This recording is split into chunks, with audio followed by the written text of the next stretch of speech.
good morning, and thank you for the opportunity to talk to you today.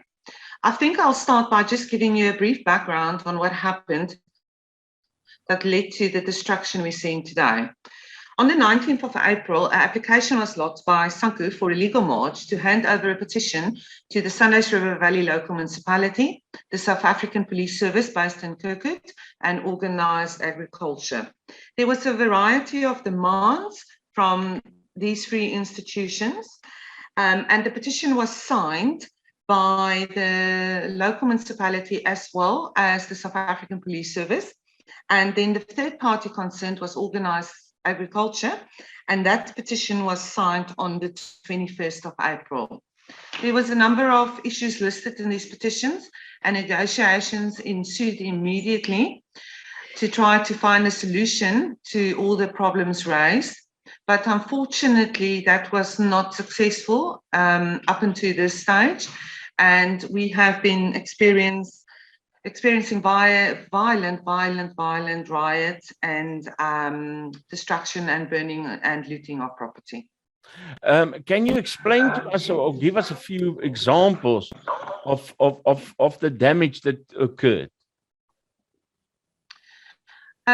Unfortunately, at this stage, I don't have the total estimation of the damage in rands and cents. But what I can confirm is that there was 4 houses that was burned to the ground, and one of the houses was looted before it was burned down.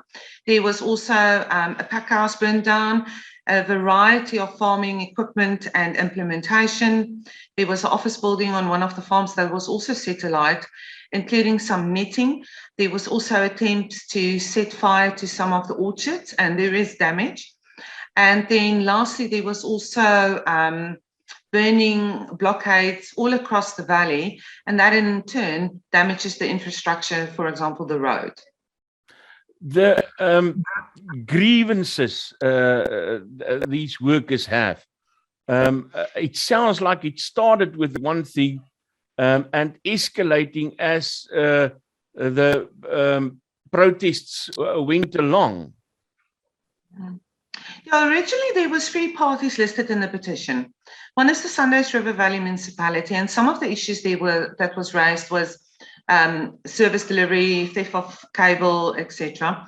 With the South African Police Service, the issues that was raised was lack of visibility, lack of manpower, lack of police vans, as also the lack of satellite officers, especially in the Msangeni area just outside Kirkwood. The third organisation listed was agriculture, as I said, and the main issues raised there was the mass employment of foreigners in our valley. It is alleged that the HR department are treating the farm workers harshly, and the farm workers are allegedly also banned from joining unions. But the big issue that was listed there is the wage negotiations. Currently, the legal wage, minimum wage that's payable as per legislation, is 23.19 Rand per hour, and the demand has been put on the table to increase this to 30 Rand an hour. The petition was received, and there was agreement reached that the strike will be suspended for a period of 14 days, and that the SANCU leadership needs to take this message back to the community to inform the community of what's going on, so we can ensure that everybody returns to work in this interim period. Now, I'm not sure where exactly the wheels came off the cart, but that didn't happen. Some communities got the message and the communities are open, but unfortunately, no one is still allowed to go to work. There is allegations that the communities of Moses Mabhida and Namakanga in Addo area outright rejected this proposal, and to say that 30 Rand an hour needs to be paid with immediate effect. And now, since then, it has been a stalemate. No one has been going to work.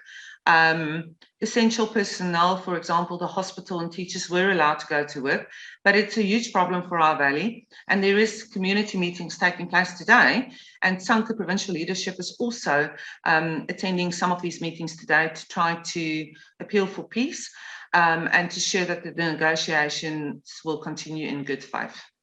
What is the situation at the moment and the relationship between farmers and workers? I think it's fair to say that the situation is very tense.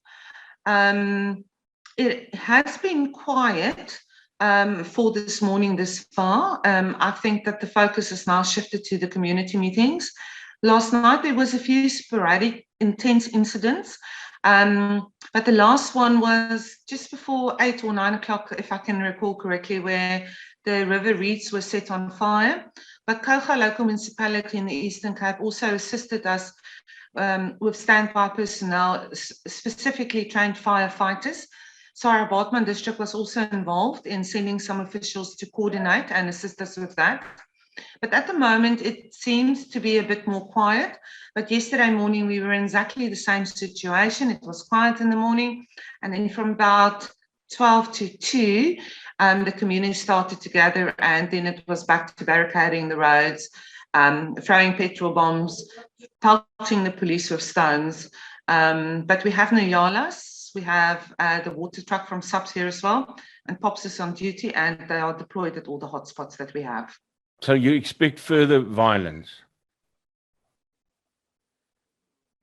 It's very difficult to say, but the communication I got out of the feedback from the community this morning in the other area is to say that we shouldn't point fingers at each other, because there was finger pointing going on to say that the SANCU leaders is sellouts and the SANCU leaders doesn't have the mandate anymore, and who is the actual leadership of SANCU.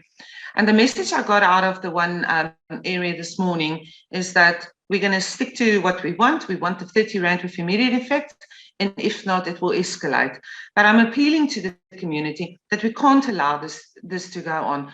We cannot allow any infrastructure to be damaged anymore. I'm hoping that it does not escalate. It is a concern, but POPs is on standby and the South African police is on standby, and they're actually actively deployed in all the hotspot areas. And we are monitoring the situation very, very closely to ensure that we'll be able to respond as and when it's needed.